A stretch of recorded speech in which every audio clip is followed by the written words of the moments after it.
Hi, I'm Pastor Emily. Today I want to talk about humility. I was driving in the car this week, and sometimes my phone has this habit of going back into podcasts that I'm done listening to, and it'll roll into the next one. Even as I clear out of it, it stubbornly goes back. And this week it was stuck on a podcast about humility, and I wasn't really interested in listening to it.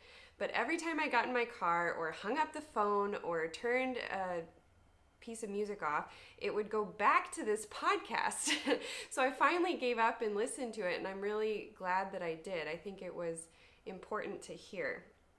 The podcast was with Richard Foster, who recently wrote a book on humility, and he brought up that our culture doesn't necessarily value humility as much anymore. It's not as common to hear sermons about it. It's just not as forefront in the conversation.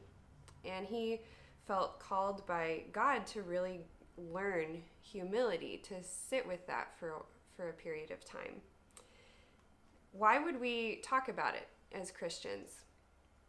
I want to read a verse for you from Colossians 3, verse 12. And it says, "As God's chosen ones, holy and beloved, clothe yourselves with compassion, kindness, humility, meekness, and patience."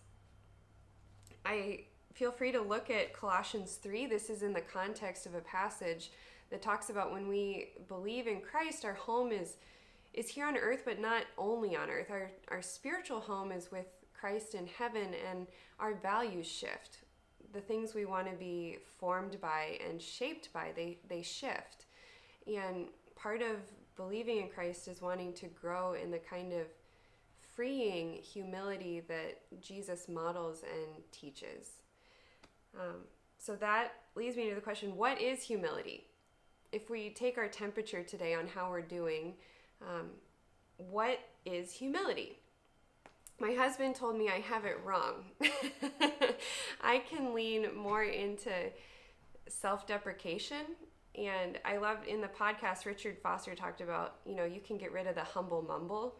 That's not what we're talking about here. True humility is, it's standing as nothing more or nothing less than who you are. I've heard a mentor before say it's like a candle on a table. It's not less or more than what it is. It's just there, unapologetically. And this quote from C.S. Lewis, I think, is really helpful as well. It says, "Do not imagine that if you meet a really humble man, he will be what most people call humble nowadays. He will not be a sort of greasy, smarmy person who's always telling you that of course he's a nobody. Probably all you will think about him is that he seemed a cheerful, intelligent chap who took a real interest in what you said to him. If you do dislike him, it will be because you feel a little envious of anyone who seems to enjoy life so easily. He will not be thinking about humility. He will not be thinking about himself at all." I think growing as humble people, and I don't have this figured out, I think it's growing to see and appreciate the world around us, the people around us, to care about them, to look for how we can serve them, while clearly seeing ourselves and the purpose we have in the whole picture. It's a clarity in life. I hope that today we can take our temperature and see how we're doing in this area of life, and if we're not there, if we can feel ourselves needing to belittle who we are or to exaggerate who we are, it's not a reason to absorb shame. It's an invitation to take that to Jesus and see how Jesus might comfort us, speak truth, and speak life. We'll see you again soon.